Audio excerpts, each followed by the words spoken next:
Today I'll be going to tell you how to code hypertension, CKD along with heart disease if documented. Okay, never code signs and symptoms if you have a definitive diagnosis on the medical record. Okay, hypertension, that is circulatory disorders. In circulatory disorders, hypertension series starts with I10.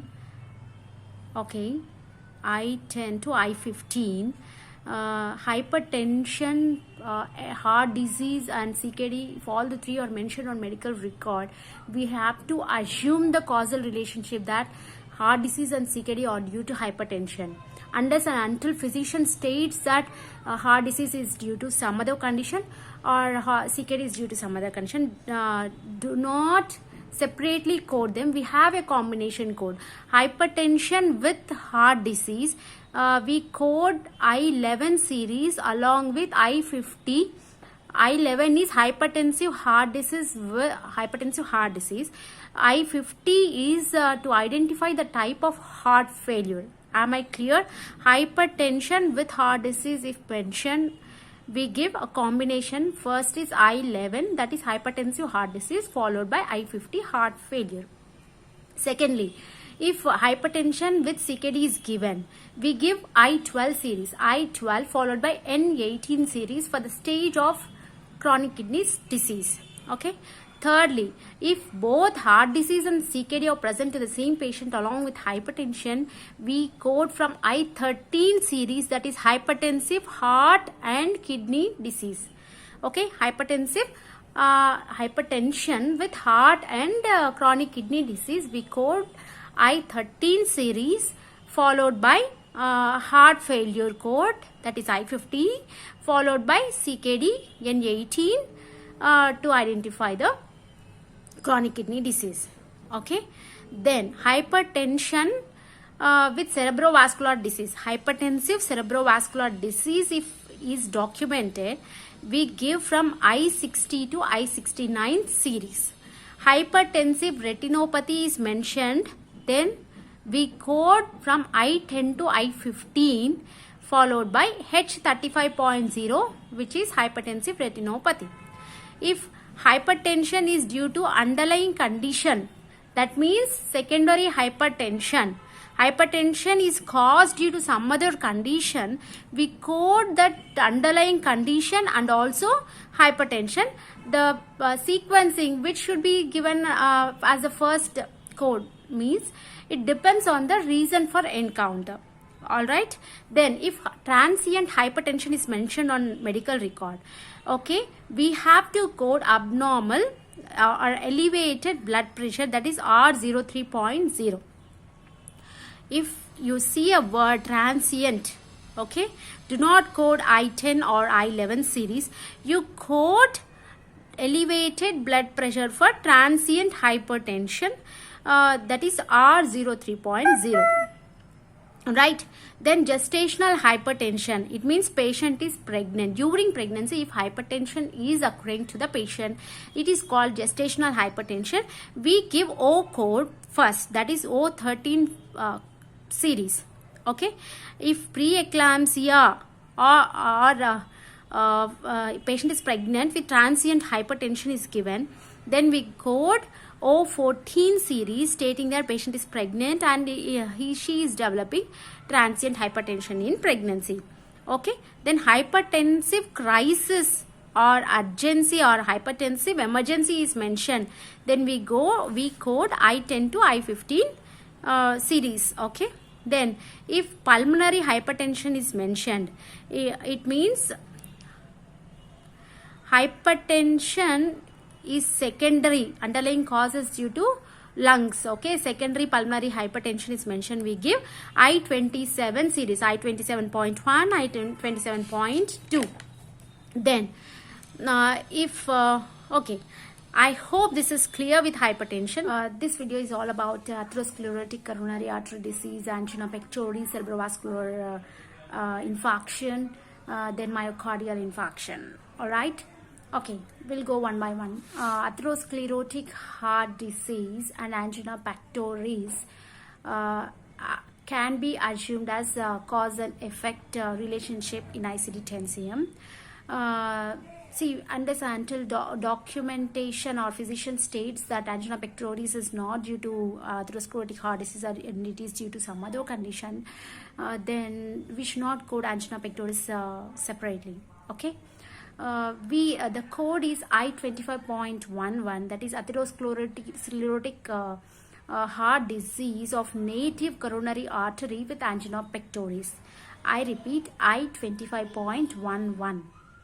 Then I25.7 for atherosclerosis of coronary artery bypass graft and coronary artery of transplanted heart with angina pectoris. If patient is admitted with CAD, patient with CAD is admitted due to acute myocardial infarction, sequence acute myocardial infarction as the first diagnosis, followed by CAD, that is coronary artery disease. Then if it is intraoperative or post-procedural CVA, the physician should state during operation or after operation if CVA is occurring. Then we have to see to that if it was an infarction or hemorrhage, okay, or it occurred during the operation, that is intraoperative or post-operative, code and then code accordingly. Okay. Then sequela of cerebrovascular disease. See, what is a sequela? Sequela means late effect. Late effect of the active condition which is resolved. Okay. We have I69 as the sequela of cerebrovascular disease. Cerebrovascular diseases are given series as I60 to I67. Okay. When you code a sequela, you can never code the active condition. All right. If neurological deficits are persisting due to an old cerebrovascular disease, then we give this sequela. Neurological deficits include hemiplegia, hemiparesis and monoplegia. Again, we have dominant, non-dominant side which is affected. What is dominant, non-dominant side? For ambidextrous patients, default would be dominant. If nothing is mentioned, okay, default would be dominant. It means that you have to code dominant if nothing is mentioned. Usually, if patient right side, if it is affected, then it is dominant. If left side is affected, it is non-dominant. Remember, if physician is not mentioning which side is affected, dominant or not dominant, if right side is affected, it is dominant. If left side is affected, it is non-dominant. For ambidextrous, dextrous means those who write with both hands equally, then for them default is dominant. What is dominant? Right side. So you got right side. Then both I69, that is sequela of cerebrovascular disease, and I60 to 67, that is cerebrovascular disease active condition, can be coded if patient has current cerebrovascular disease with neurologic deficits from old cerebrovascular disease. Then I69 should not be given if neurological deficits are not present to the patient. Instead, you can give personal history of cerebral infarction or transient ischemic attack. The code is Z86.73. Then acute MI, acute myocardial infarction. We have two types, that is STEMI and non-STEMI. STEMI is nothing but ST elevated MI, that is myocardial infarction. Non-STEMI is non-ST elevated myocardial infarction. Again, site has to be mentioned to code STEMI and non-STEMI. What is that? Anterolateral wall or true posterior wall of the heart. Now, for type 1 STEMI, codes are I21.0 to I21.2 and I21.3. Among these only, based on the type of type 1 STEMI mentioned, we have to assign. Okay, for non-STEMI, the code is I21.4. If non-STEMI type 1 is evolved to STEMI, code STEMI. If STEMI converts to non-STEMI due to thrombolytic therapy, then also code STEMI. Ultimate is, if STEMI is converted to non-STEMI, non-STEMI is converted to STEMI, you have to code STEMI only. Alright, you're getting me? Then, when a patient has MI 4 weeks ago, and now patient is coming again for myocardial infarction. If it is 4 weeks ago, then we code as a new MI. If the patient is coming within the 4 weeks of the old MI, we code as acute myocardial infarction only. 4 weeks duration of the initial onset is the time period to decide whether it is an old MI or new MI. Alright, then we have to code if it is old MI or healed myocardial infarction. The code is I25.2. Okay, acute myocardial infarction unspecified code is I21.9. If STEMI is given without mention of any site, that is STEMI of unspecified site, code is I21.3. STEMI, type 1 STEMI or transmural myocardial infarction if mentioned and site is not mentioning, then I21.3.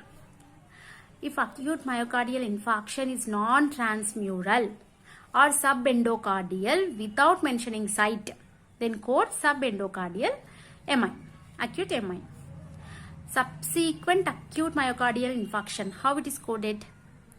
We have I22 series to code subsequent acute myocardial infarction. Code I21 and I22 when a new MI occurs within 4 weeks. Patient is already having acute MI. Within the 4 weeks, again a new onset of MI is occurring to the patient. Then we can code I21 for acute MI along with I22, that is subsequent acute MI.